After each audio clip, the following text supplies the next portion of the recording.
மிக அருமையான பதிவு. படித்ததே வலித்தது. கண்களில் கண்ணீரை வரவழைக்கும் ஒரு 15 வயது சிறுவன் மீது வழக்கு. இந்த அமெரிக்கா நீதிபதியின் தீர்ப்பை பார்த்ததும் நான் அழுதேன். ஒரு 15 வயது சிறுவன் கடையில் ரொட்டி திருடும்போது பிடிபட்டான். காவலரின் பிடியிலிருந்து தப்பிக்க முயன்றபோது கடையில் அலமாரியும் உடைந்தது. நீதிபதி குற்றத்தை விசாரித்த அந்த சிறுவனிடம், உண்மையில் நீங்கள் ஏதாவது ரொட்டி மற்றும் பாலாடை கட்டி திருடினீங்களா என்று கேட்டார்.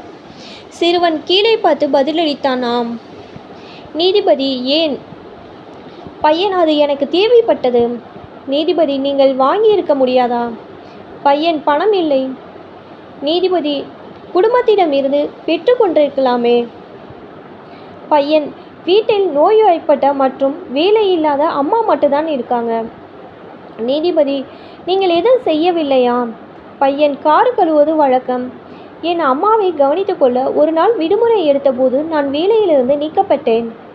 நீதிபதி, நீங்கள் யாரிடம் உதவி கேட்கவில்லையா? சிறுவன், காலையிலிருந்து வீட்டை விட்டு வெளியேறி சுமார் 50 பேரிடம் சென்றேன். ஆனால் உதவி இல்லை. எனவே இந்த நடவடிக்கை நான் கடைசியாக எடுக்க முடிவு செய்தேன். வாதங்கள் முடிந்ததும் நீதிபதி தீர்ப்பை சொல்லத் தொடங்கினார். திருட்டு, குறிப்பாக பசி உள்ள சிறுவன் ரொட்டி திருடுவது மிகவும் வெட்கக்கேடான குற்றமாகும். இந்த குற்றத்திற்கு நாம் அனைவரும் பொறுப்பு. நான் உள்பட நீதிமன்றத்தில் உள்ள ஒவ்வொரு நபரும் குற்றவாளிகள். எனவே இங்கு இருக்கும் ஒவ்வொரு நபரும் தலா $10 அபராதம். $10 கொடுக்காமல் யாரும் இங்கிருந்து வெளியேற முடியாது. இவ்வாறு கூறி நீதிபதி தனது பாக்கெட்டிலிருந்து $10 எடுத்து பேனாவை எடுத்து அதன்படி பெயரை எழுதத் தொடங்கினார்.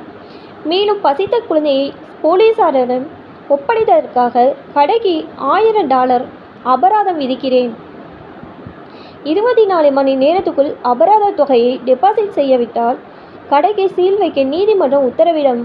மேலும் பட்டினி கிடக்கும் சிறுவனிடம் நீதிமன்றத்தில் வழக்கு தாக்கல் செய்ததற்காக காவல்துறைக்கு அதே தொகை அபராதம் விதிக்கப்படுகிறது. இந்த சிறுவனுக்கு அபராத தொகை முழுவதையும் கொடுத்து அந்த சிறுவனிடம் நீதிமன்றம் மன்னிப்பு கேட்கிறது. தீர்ப்பை கேட்டது நீதிமன்றத்தில் இருந்தவர்களின் கண்களில் இருந்து கண்ணீர் கொட்டியது.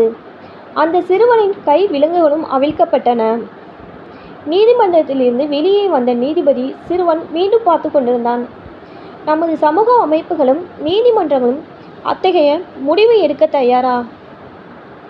பசியால் வாடும் ஒருவன் ரொட்டி திருடினால் பிடிபட்டால் அந்த நாட்டு மக்கள் வெட்கப்பட வேண்டும்.